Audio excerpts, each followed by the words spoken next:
saddled with more and more red tape. C-Sec's handling of Saren was typical.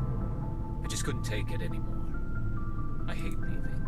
I hope you made the right choice. I'd hate for you to regret it later. Well, that's sort of why I teamed up with you. It's a chance for me to get off the Citadel, see how things are done outside C-Sec. Either way, I plan to make the most of this. And without C-Sec headquarters looking over my shoulder, well, maybe I can get the job done my way for a change. If getting the job done means endangering innocent people, then no. We get the job done right, not fast. Got it? I wasn't trying to... I understand, Commander. Ha! You've been told! Would you like a Garrett Hold wee biscuit? Huh? Huh? Haha! I'm good at this. No, I'm not good at this. Other people do better told puns. I'm new at them, okay? Tally! Your ship's amazing, Shepard. I've never seen a drive core like this before. I can't believe you were able to fit it into a ship this small.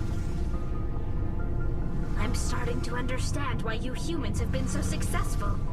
I had no idea Alliance vessels were so advanced. The Normandy's a prototype, cutting-edge technology. A month ago, I was patching a makeshift fuel line into a converted tug ship in the flotilla. Now, I'm sitting on board one of the most advanced vessels in Citadel space. I have to thank you again for bringing me along. Traveling on a vessel like this is a dream come true for me. I had no idea you found ship technology so interesting. It comes with being a Quarian. The migrant fleet is the key to the survival of my people. Ships are our most valuable resource. But we don't have anything like this. We make do with cast-offs and second-hand equipment. We just try to keep them running for as long as we can. Some of the fleet's larger vessels date all the way back to our original flight from the Geth.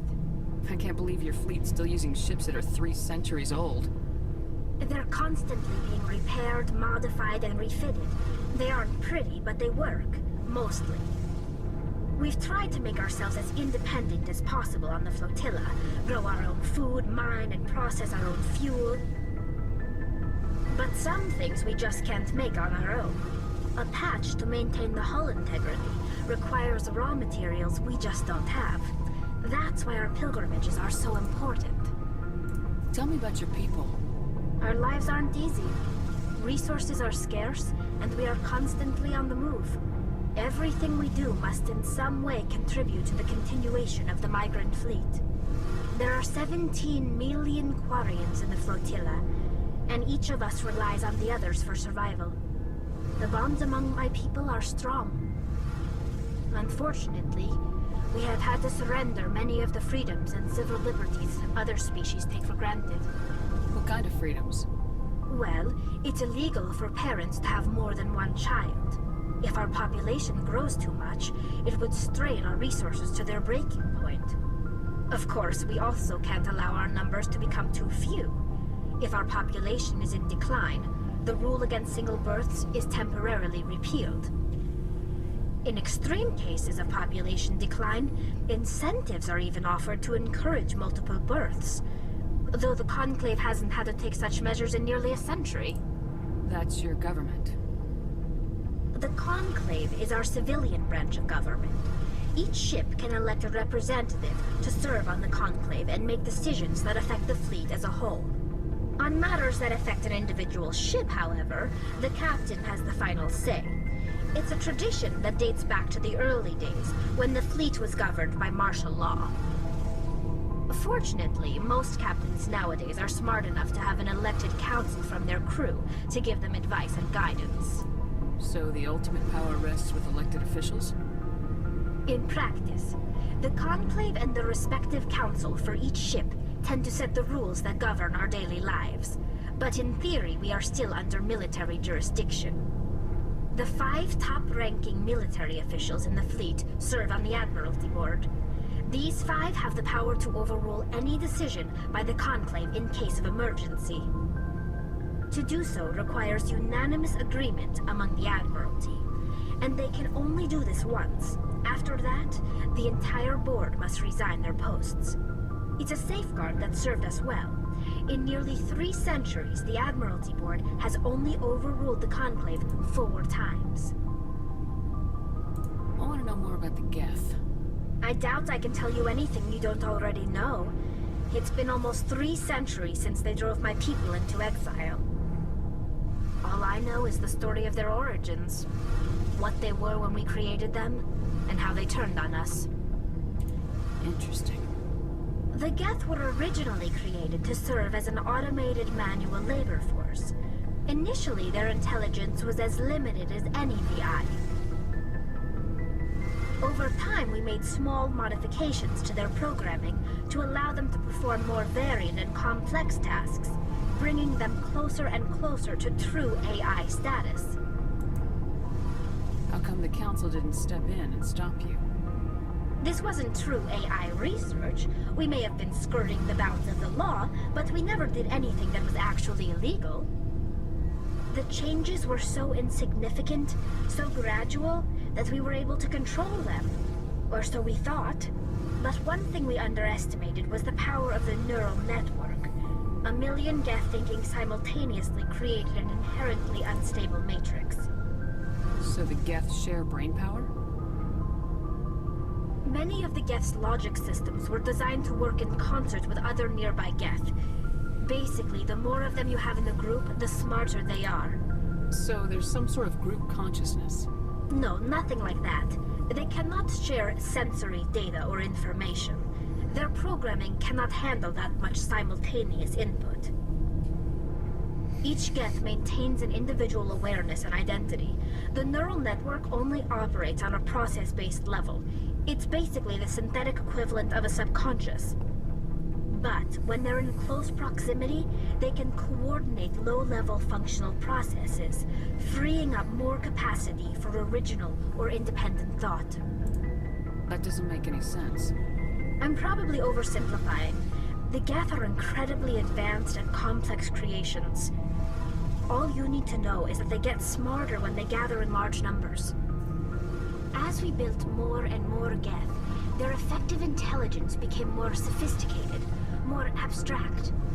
One day, a Geth began to ask its Quarian overseer questions about the nature of its existence. Am I alive? Why am I here? What is my purpose? As you can imagine, this caused a near panic among my people. I don't see what's so bad about those questions. The Geth were created to engage in mundane, repetitive, or dangerous manual labor. That's fine for machines, but it won't satisfy a sentient being for long. The Geth were showing signs of rudimentary self-awareness and independent thought. If the Geth were intelligent, then we were essentially using them as slaves. It was inevitable the newly sentient Geth would rebel against their situation. We knew they would rise up against us, so we acted first. A general order went out across all Quarian-controlled systems to permanently deactivate all Geth. The Geth responded to this order violently. Hey, you can't blame them for fighting for their survival. We had no other choice. The Geth were already on the verge of revolution. By acting quickly, we had a chance to end the war before it began. The hope was that most of the Geth would still be little more than machines, incapable of organized resistance. But they had progressed much further than anyone anticipated. The war was long and bloody. Millions upon millions of Quarians died at their hands. In the end, we were forced to flee our own homeworld. We feared the Geth would pursue us, but they never came beyond the Veil. Now we drift through space, exiled, searching for a way to reclaim what was once ours. It's hard to feel sorry for you. Your ancestors tried to wipe out another species. We made a mistake when we created the Geth in the first place, but we did not make a mistake when we went to war against them. If we had not acted, they would have wiped us out. They're a synthetic life form. They have no use for organics. None. Why do you think they cut themselves off from the rest of the galaxy? Why do you think they've killed every organic being who's ever tried to contact them? They didn't kill Saren. What does that tell you? The Geth are not innocent victims in all this. They're the enemy. They want to destroy us. Not just the Quarians.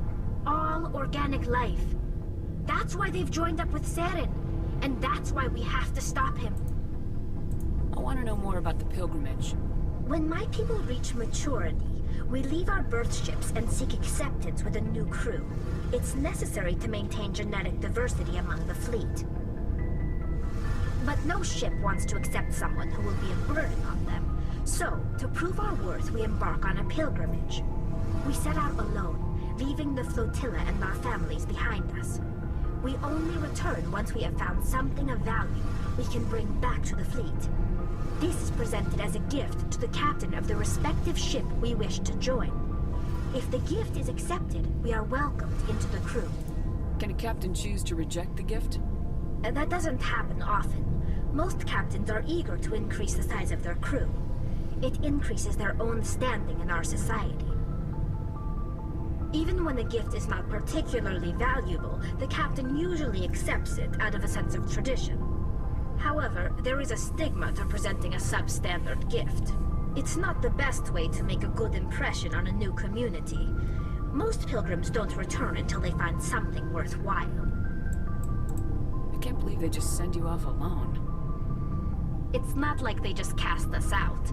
Before we leave, we are given lessons in how to survive outside the flotilla, and given gifts to help us on our journey. We also receive implants to fight off sickness and disease. Generations of living in an isolated and highly controlled environment have left our immune systems weaker than most. By the time we leave the fleet, we are well equipped for the pilgrimage. This is a rite of passage for all Quarians. If it were dangerous, our numbers would suffer. Virtually every pilgrimage ends with a triumphant return and the ritual presentation of the gift to one of the fleet's captains. I want to talk about something else. Like what? I should go. See you later. So, Tali had a lot to tell us. We'll just talk with Engineer Adams first. Hey, Commander, you know that Quarian, Tali? She's been spending all her time down here asking me about our engines. I'll tell her to leave you alone. What? No, she's amazing. I wish my guys were half as smart as she is. Give her a month on board and she'll know more about our engines than I do. She's got a real knack for technology, that one. I can see why you wanted her to come along. I figured she'd be a real asset to the team. You got an eye for Tali, Commander, but I'm guessing that's not why you came down here. Fill me in on the IES stealth system. How does it work exactly? You can't hide a ship out in space. They emit too much heat and radiation. Too easy for sensors to pick them up, unless you find a way to capture those emissions. So our stealth systems trap the energy we give off in storage sinks built into the ship itself. No emissions to give away our location. Eventually the sinks have to be vented. More than a few hours silent running and they overheat. Cook us inside our own hull. There's no way for anyone to detect us? A visual scan can still pick us up. Anyone looking out a window can see us plain as day. But you have to be pretty close to get an actual visual out in space. Most vessels rely on scanners. As long as the stealth systems are engaged, they can't see us. Not unless we accelerate to FTL speeds. Why doesn't it work with faster-than-light travel? Cranking up to FTL blue shifts our emissions, pushes them into frequencies too high to capture in the sinks. As soon as we make the jump, it's like setting off a flare. Sensors can pick up our location whenever we enter or exit FTL flight, but for short-range missions, our stealth systems are amazing, and we've got the only one. I want to know more about the Normandy. She's the best ship I've ever served on, probably the fastest vessel ever designed, and she's the only one using the new Tantalus drive core. What's so special about the Tantalus drive core? Proportionally, it's about twice the size of any other vessel. Not only are we faster, we can run at FTL speeds longer before we have to discharge the core. Where else have you served, Adams? If you name a class of Alliance ship, I've probably served on it. Everything from dreadnoughts and carriers right down to frigates like the Normandy. My last assignment was on the Tokyo, only a cruiser, but she was a good ship. Couldn't hold a candle to the Normandy, though. Carry on, Adams. Aye, aye. I have speaken to enough people to level up. If only I could do that IRL, because I cannot speaken well, clearly. But yes, as you noticed, Tali had a lot to say about, I guess, the lore of her people. She didn't really have a lot to say about herself. Now that does change a bit in Mass Effect 2, but one theory I've heard about it that I quite like is that that's a cultural thing. If the Quarians all live on ships together for their entire lives, and they need to work as a community in order to survive day to day, they probably develop a very sort of communal spirit without much concept of the individual, which is probably why Tali doesn't really talk about herself a lot in this game at all. Anyway! Hey, Commander. Looking for some extra supplies before you head out? This is the final guy I'm talking to, promise. What have you got? Whatever you want. Armor, weapons,